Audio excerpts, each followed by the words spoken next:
हनुमान बहुत शक्तिशाली हैं, लेकिन उनका पूजन इसलिए है कि वो विनम्र बहुत हैं।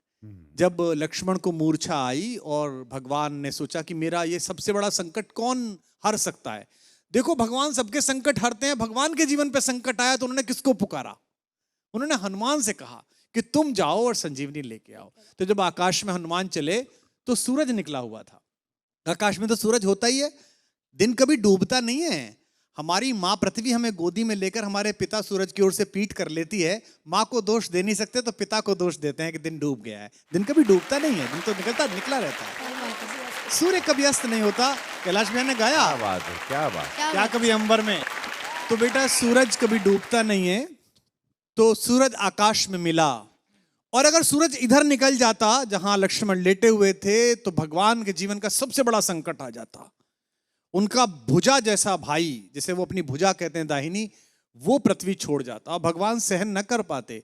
तो इतना बड़ा काम करने गए और कितने ताकतवर थे, पंच तत्वों में से एक पवन के बेटे हैं। सूरज से मिले तो उन्होंने कितनी विनम्रता से बात की। रवि भाई सूरज से बोले, हे सूरज इतना याद रहे संकट एक सूरज वंश पे है। ये नहीं कहा कि मैं तुम्हारे लिए प्रार्थना कर रहा हूं, तुम्हारा ही खानदान है ना, सूर्यवंशी राम का भाई परेशान है, तुम भी सूर्य हो तो आप ही के खानदान का काम करने जा रहा हूं। विनम्रता देखना आप कितने पोलाइट हैं, है ना। ये सूरज इतना याद रहे संकट एक सूरज वंश पे है। लंका के नीच राहु द्वारा आघात दिनेश अंश पर है।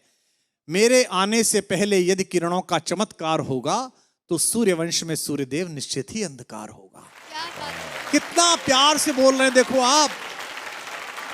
इसलिए छिपे रहना भगवान, जिसने राम के अलावा किसी को भगवान नहीं माना वो हनुमान सूर्य से कह रहे हैं, इसलिए छिपे रहना भगवान, जब तक न जड़ी पहुंचा दूं मैं, बस तभी प्रकट होना भगवान, जब संकट निशा मिटा दूं मैं। आशा है स्वल्प प्रार्थना, ये जरा सी प्रार्थना सच्चे जी से स्वीकारोगे, आतुर की आर्त अवस्था को होकर करुणार्थ निहारोगे।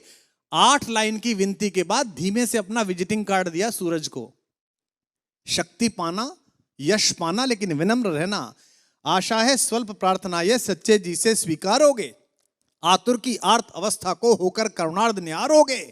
अन्यथा क्षमा करना दिनकर, अंजनी तने से पाला है, बचपन से जान रहे हो तुम हनुमत कितना मतवाला है। क्या बात है। अन्यथा क्षमा करना दिनकर, अंजनी तने से पाला है, बचपन से जान रहे हो तुम हनुमत कितना मतवाला है। और धमकी भी कैसी दी।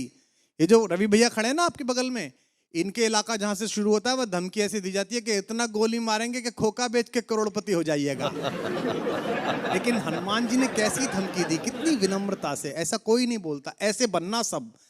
आशा है स्वल्प, अन्यथा क्षमा करना दिनकर, अंजनी तने से पाला है, बचपन से जान रहे हो तुम हनुमत कितना मतवाला है। मुख में तुमको धर रखने का फिर वही क्रूर साधन होगा, बंदी मोचन तब होगा जब लक्ष्मण का दुख मोचन होगा।